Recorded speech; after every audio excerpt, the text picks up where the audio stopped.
الحمد لله رب العالمين والصلاة والسلام على رسول الله وعلى آله وصحبه ومن والاه أما بعد السلام عليكم ورحمة الله وبركاته.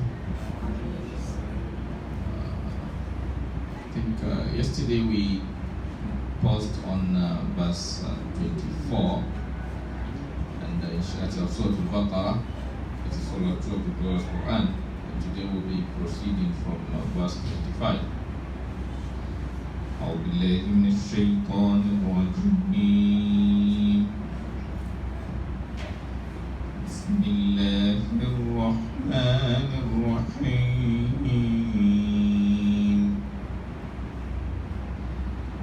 وبشر الذين آمنوا وعملوا الصالحات أن لهم جنات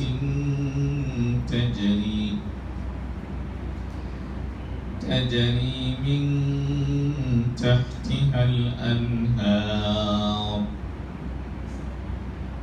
كلما رزقوا منها من ثمرة رزقا قالوا هذا الذي رزقنا من قبل وأتوا به متشابها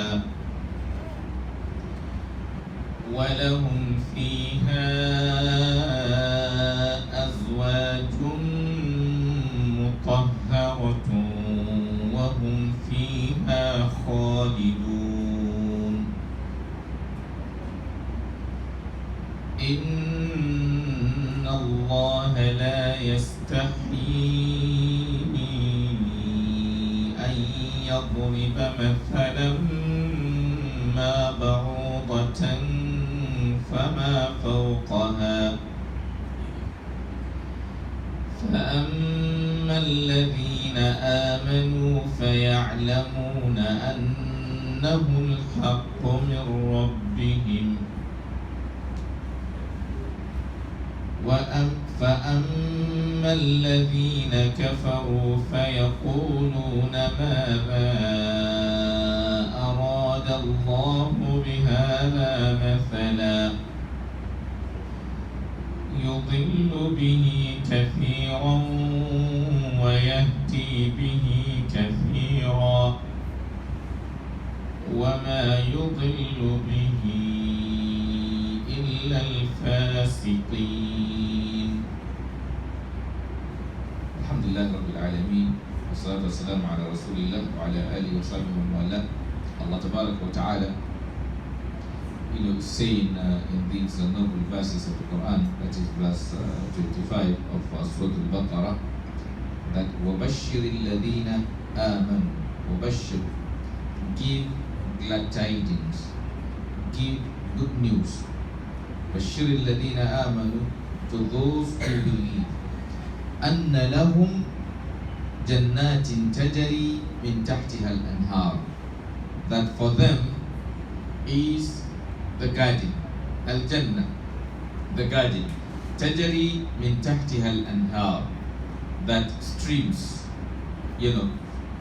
flow beneath. That is, streams of all different different kinds of drinks flows in it. Jannah, the word Jannah, that is the garden, is used because it's something or is a place that covers anyone that is inside, that somebody from outside cannot see the person inside. When you have a garden, covered with different kinds of trees, you see that sometimes it tends to be difficult for you from outside to see the person inside those trees. So Jannah is called Jannah because it covers one. Like jinn, it is called jinn because you cannot we cannot see them. That is, there are things, there are people or creatures that we can see. They are sheltered from us. So the Jannah shields you, it covers you from someone outside that place to see you because of the thickness and you know, the nature of, the garden. So Allah says, وَبَشِّرِ الَّذِينَ آمَنُوا, give glad tidings or good news to those who believe, أَنَّ لَهُمْ جَنَّاتٍ تَجْرِي مِنْ تَحْتِهَا الْأَنْهَارُ, that for them, that is what Allah Tabaraka wa Ta'ala promised them, is the Jannah. تَجْرِي مِنْ تَحْتِهَا الْأَنْهَارُ, that beneath that Jannah, anhar, streams of, like we said, of different kinds of drinks, flow, beneath.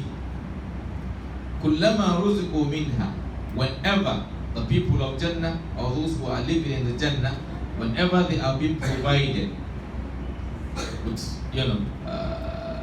food, قالوا هذا الذي رزقنا من قبل, they will say this is similar to what was given to us before. The fruits, whenever they take, they are taking different kind of fruits, but they tend to look the same to them in appearance, but different in taste. It's like what is being given to us before. Not in this world, because fruits of this world are not like those of the hereafter. Things in Jannah are different things from things of the world. كلما رزقوا منها من ثمرة رزقا قالوا هذا الذي رزقنا من قبل. When they'll be given, provision of the fruits, they will say this is similar to what was given to us before. Allah says وَأُوتُوا بِهِ مُتَشَابِهًا. They are provided, those things in resemblance. وَلَهُمْ فِيهَا, and for them أَزْوَاجٌ مُطَهَّرَةٌ, partners or wives who are what? Who are being purified. That is the women of Jannah, they are being what? Purified. Pure in terms of mind, and pure in terms of the physical activities. It is just those who will be in Jannah, envy, hatred, anger, some of those negative things that distorts one in one's mind won't be there. So no one enters Jannah and then he will envy anybody. Anger won't come there because it's not something that helps one. And in terms of purity also of the physical behavior of somebody in Jannah, or the wives in Jannah, there will be nothing like abusing their husbands or saying negative things or words, vulgar words, or words that are what? Indecent, doesn't come from them. So they are pure in their heart and pure in their behavior. لَهُمْ فِيهَا أَزْوَاجٌ مُطَهَّرَةٌ. And definitely somebody who is pure in their heart, they will definitely be pure in what? In their actions. Because most of the things you do are controlled by what? Your mind.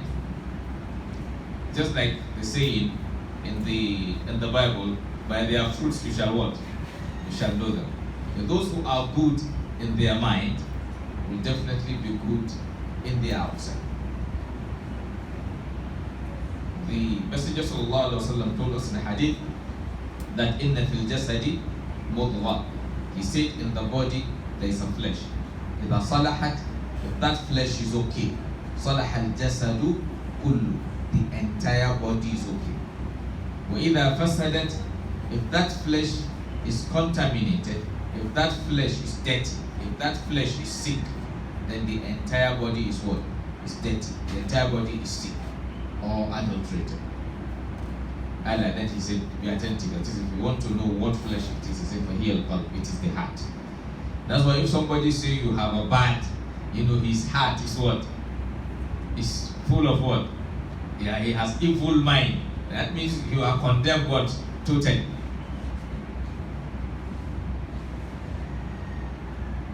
So, they are, in the Jannah, the women in Jannah And anyone who will be in Jannah, then the person's heart will be what? Is purified by Allah Ta'ala. Not that he is purifying his heart, Allah will purify it. لَهُمْ فِيهَا أَزْوَاجٌ مُطَهَّرَةٌ. Pure in their heart and pure in their physical activities. وَهُمْ فِيهَا خَالِدُونَ. And they will live in it forever. If somebody enters Jannah, there is no end to Jannah. It is an everlasting life. Because as is said by the Prophet in a hadith, that on the day of resurrection, death will be brought in the shape, in the form of a ram, and will be brought in between, will be brought in between the hell and the Jannah. Then call will be made to people of Jannah, and they will raise their eyes, their heads, to see, and then they will be asked, do you recognize this? Yes, everybody will say yes, they recognize. That is what? Death. People of hell too will be called. They will also raise their head and then to look, and then they will be asked, do you recognize this? So they will also say yes, they recognize it, but the person. And they now say, oh, who is that? Or what is that? They will say what? It is death. Then now death will, it what? It will be slaughtered. Then it will be said to them, khuludun fala maut. You live forever, there is no what? No death. One thing with Allah Ta'ala is this. Anything only exists if He wants it to exist. Take for example, if what He wants for the world is cold, permanent, no heat, إذا قضى أمرا فإنما يقول له كن فيكون. And if it is heat He wants permanent, He says be, and it is. As He wants us to live and die in this world, so He designed it that way. But in the hereafter, after the judgment, death would be what? Would be killed. That means death doesn't exist anymore. And so long as there is no death, so that means it won't happen to anyone. So death itself will be what? Will be killed. Or will be eliminated. So that becomes something outside our what? Our lifestyle. And that's why Allah says, fiha khalidun. They will abide in it forever. So no one dies anymore. So if one is in Jannah, then he will live in Jannah forever. The one in hell will live in hell forever. Or to the point, determined or permitted by Allah Ta'ala. Then Allah now went further to say, Inna Allah la yastahi. Certainly, Allah doesn't feel ashamed. And yadriba mathala, to give example. Inna Allah la yastahi. Allah never feel ashamed. And yadriba mathala, to give example if the need arises. Ma ba'udatan, with something like a mosquito from a fawqaha, or something above that, whether in terms of tininess or in terms of what? Lightness. So if the need arises for Allah to give example with anything for people to understand, He will do it. So someone won't say, okay, why will Allah use fly to give us example, or to use as illustration, or take honey? Allah use different things to use that to give us what? As illustration. The Quran. Sometimes those who are munafiqun or kuffar, sometimes they ask some what? Questions out of what? Mockery. Then Allah Ta'ala is responding to them. Inna Allah la yastahi. Certainly Allah Ta'ala never feel ashamed. And yadriba mathala. It's just like maybe you as a person, you will say, I don't feel ashamed to speak the truth. Yes. Generally, if they say somebody doesn't have shame, it's an abuse. But if they say someone doesn't feel ashamed to speak the truth, is a praise. So Allah Ta'ala never feel ashamed to say something or do something if what? The need arises.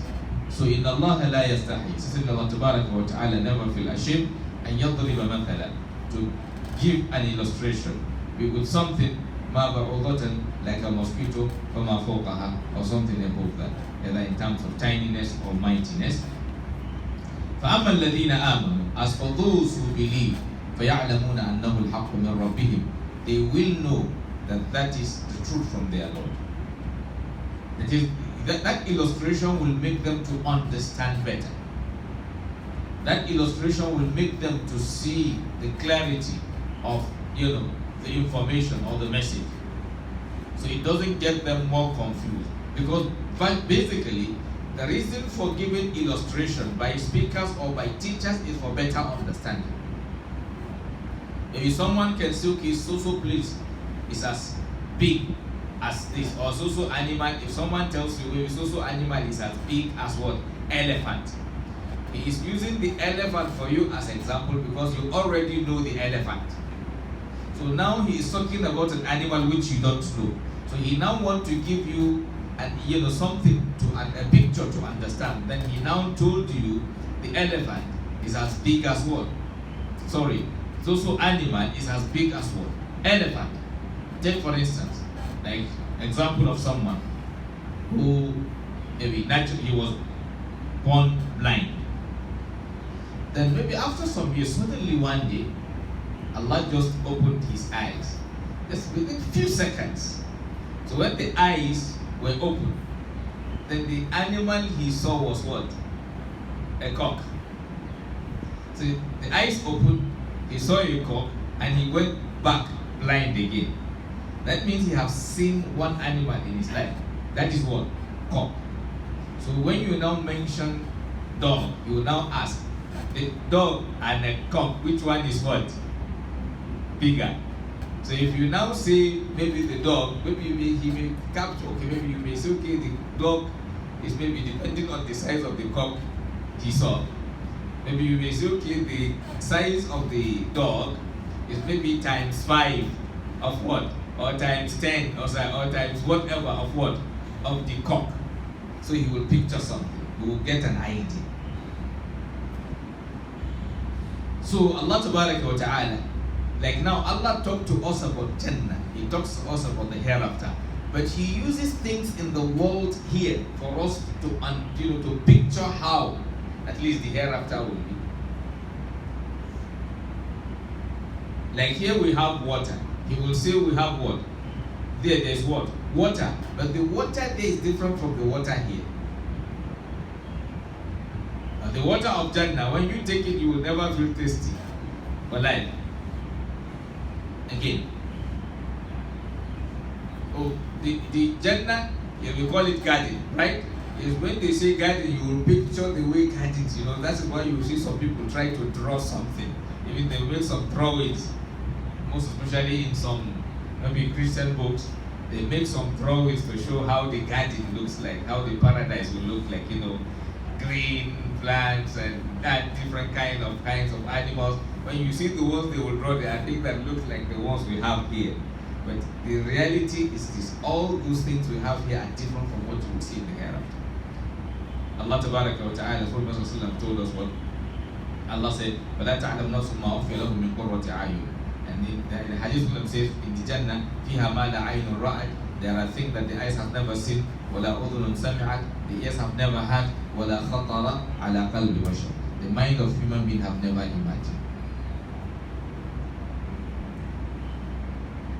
So Allah Ta'ala said, Allah never feel ashamed to give example or give illustration with something similar to a mosquito or